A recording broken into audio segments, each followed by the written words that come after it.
बच्चों, आज हम अध्ययन करेंगे भारत में राष्ट्रीयता का उत्थान, भारतीय राष्ट्रीय कांग्रेस की स्थापना, उदारवादी आंदोलन और गोखले की उदारवादी आंदोलन में भूमिका।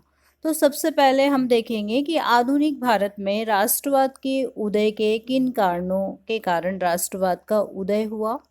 हमने बच्चों देखा कि हमने ब्रह्म समाज पढ़ा कि पुनर्जागरण के जन्मदाता जो भारतीय राजनीति में या भारतीय राष्ट्रवाद में माने जाते हैं, राजा राम मोहन राय ने ब्रह्म समाज की स्थापना की। तत्पश्चात दयानंद सरस्वती द्वारा आर्य समाज की स्थापना की गई। थियोसॉफिकल सोसाइटी द्वारा भी इस क्षेत्र में कार्य किए गए।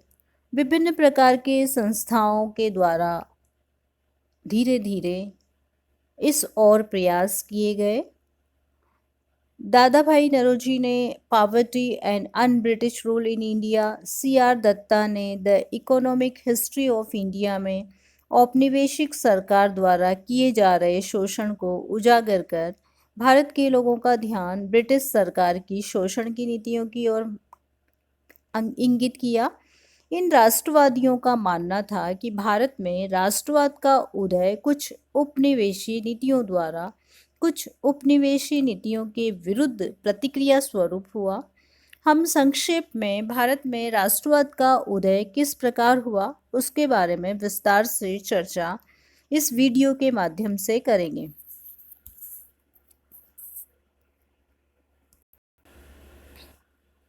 भारत में राष्ट्रीय विचारधारा का अंकुरण 17वीं शताब्दी के मध्य से जगने लगा था, किंतु ये धीरे धीरे विकसित हुआ और अंत में 1857 में पूर्ण हुआ।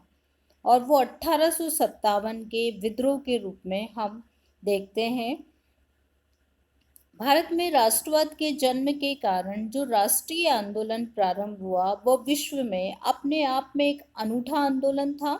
भारत में राजनीतिक जागृति के साथ साथ सामाजिक और धार्मिक जागृति का भी सूत्रपात हुआ। वास्तव में सामाजिक और धार्मिक जागृति के परिणाम स्वरूप ही राजनीतिक जागृति का उदय हुआ। डॉक्टर जकारिया का मत है कि भारत का पुनर्जागरण मुख्यतः आध्यात्मिक था। इसने राष्ट्र के राजनीतिक उद्धार के आंदोलन का रूप धारण करने से बहुत पहले अनेक धार्मिक सामाजिक सुधारों का सूत्रपात किया। इस रूप में भारतीय राष्ट्रीय जागृति यूरोपीय देशों में हुई राष्ट्रीय जागृति से भिन्न थी। भारत में राष्ट्रवादी विचारों के उदय और विनाश के लिए निम्नलिखित कारण माने जाते हैं। सर्वप्रथम, राष्ट्रवाद के उदय में सामाजिक और धार्मिक आंदोलन को हम देखेंगे। सामाजिक और धार्मिक आंदोलन में हम देखेंगे ब्रह्म समाज जिसकी स्थापना राजा राम मोहन राय द्वारा की गई, आर्य समाज जिसकी स्थापना दयानंद सरस्वती द्वारा की गई, रामकृष्ण मिशन स्वामी विवेकानंद द्वारा स्थापित किया गया, थियोसॉफिकल सोसाइटी जो श्रीमती एनी बेसेंट ने बनाई।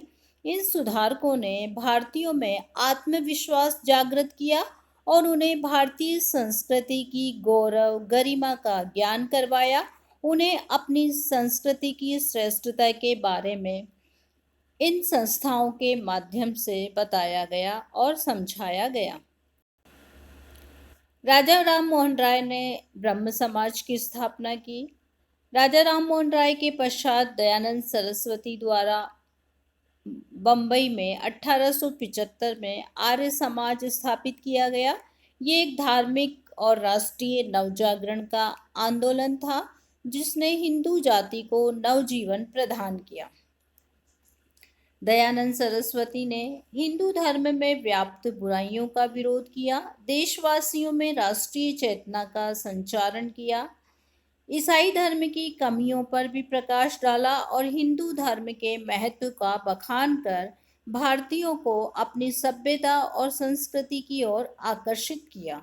उन्होंने वैदिक धर्म की श्रेष्ठता को स्थापित किया और हमारी संस्कृति विश्व की प्राचीन और महत्वपूर्ण संस्कृति है, ऐसा उन्होंने अपने ग्रंथों में प्रतिपादित किया। उनका मानना था कि वेद ज्ञान के भंडार है, संसार में सच्चा हिंदू धर्म है, जिसके बल पर भारत विश्व में अपनी श्रेष्ठता फिर से स्थापित कर गुरु बन सकता है। स्वामी दयानंद द्वारा अपनी पुस्तक सत्यार्थ प्रकाश जो उनके द्वारा लिखी गई थी, इसमें उन्होंने लिखा, विदेशी राज्य चाहे वो कितना ही अच्छा क्यों न हो, स्वदेशी राज्य की तुलना में कभी भी अच्छा नहीं हो सकता। अर्थात विदेशी राज्य की तुलना में स्वदेशी राज्य बहुत अच्छा होता है, चाहे स्वदेशी राज्य में कितनी ही कमियां क्यों न हो। तो इसका अभिप्राय ये है कि उन्होंने स्वदेशी राज्य का समर्थन किया। H.B. शारदा ने लिखा कि राजनीतिक स्वतंत्रता की प्राप्ति स्वामी दयानंद का मुख्य उद्देश्य था।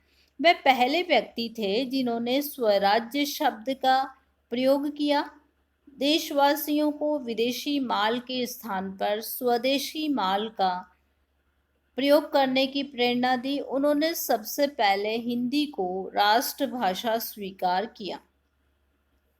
श्रीमती एनी बिसेंट ने लिखा, स्वामी विवेकानंद ने यूरोप और अमेरिका में भारतीय संस्कृति का प्रचार किया।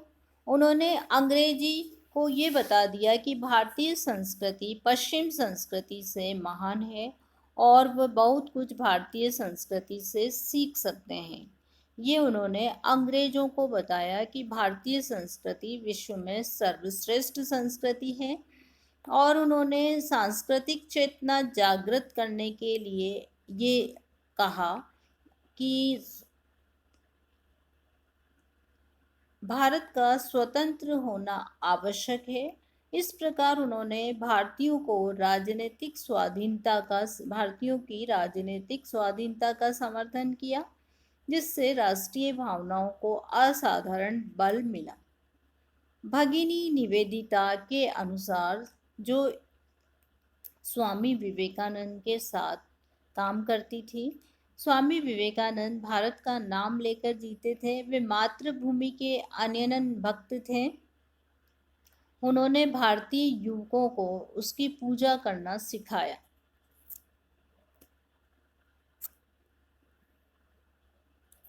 थियोसॉफिकल सोसाइटी, जिसको स्थापित किया श्रीमती एनी बिसेंट द्वारा, इसके द्वारा यद्यपि ये एक विदेशी महिला थी, लेकिन उस महिला के द्वारा भारतीयों ने हिंदू धर्म की प्रशंसा सुनी तो वे प्रभावित हुए।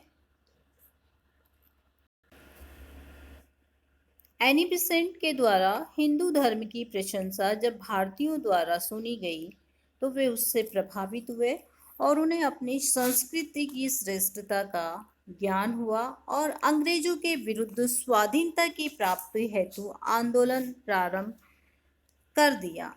सारांश में हम कह सकते हैं, 19वीं शताब्दी के सुधारकों ने भारतीय जनता में राष्ट्रीय जागृति उत्पन्न की। उन्होंने एक ऐसा वातावरण तैयार किया जिसके कारण भारत स्वतंत्रता के लक्ष्य को प्राप्त कर सका।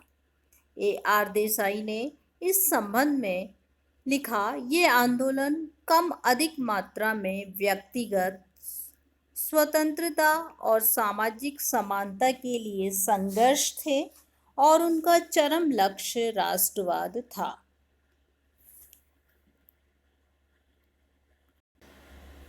बच्चों, हमने देखा सामाजिक और धार्मिक आंदोलन के द्वारा किस तरह से राष्ट्रवाद के उदय में महत्वपूर्ण भूमिका निभाई गई। अब हम दूसरा कारण इसका देखेंगे, भारत की राजनीतिक एकता। भारत की राजनीतिक एकता किस तरह से थी और किस तरह वो लोप हो चुकी थी और उसे किस तरह से वापस लाया गया। 1707 ईस्वी हमें हमेशा याद रखना है, क्योंकि 1707 ईस्वी में जब भारत में मुगल साम्राज्य में औरंगजेब की मृत्यु हो चुकी थी, भारत में राजनीतिक एकता का लोप हो चुका था, किंतु अंग्रेजों के समय लगभग संपूर्ण भारत एक केंद्रीय सत्ता के अधीन आ गया था। क्यों?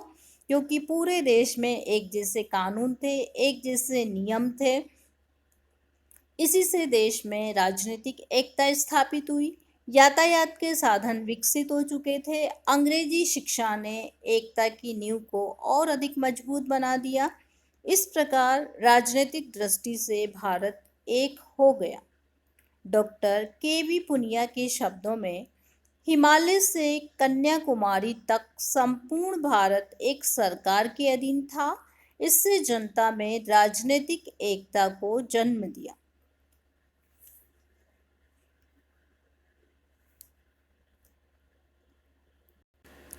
ऐतिहासिक अनुसंधान।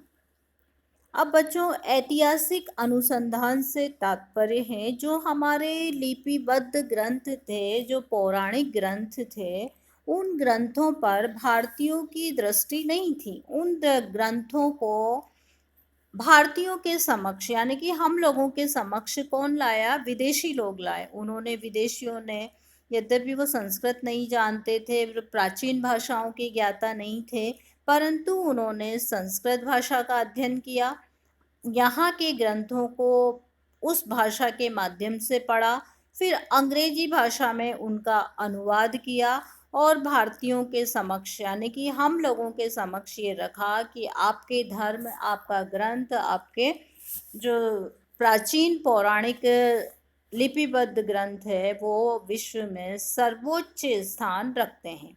अब ऐसे विद्वानों में जो हम नाम ले सकते हैं, William Jones, Max Muller, Jacobi, Colebrooke, एविकित, बुनर्फ, ये विदेशी विद्वान थे जिन्होंने संस्कृत भाषा में जितने भी लिपिबद्ध ऐतिहासिक ग्रंथ थे उनका अध्ययन किया, अंग्रेजी भाषा में उनका अनुवाद किया।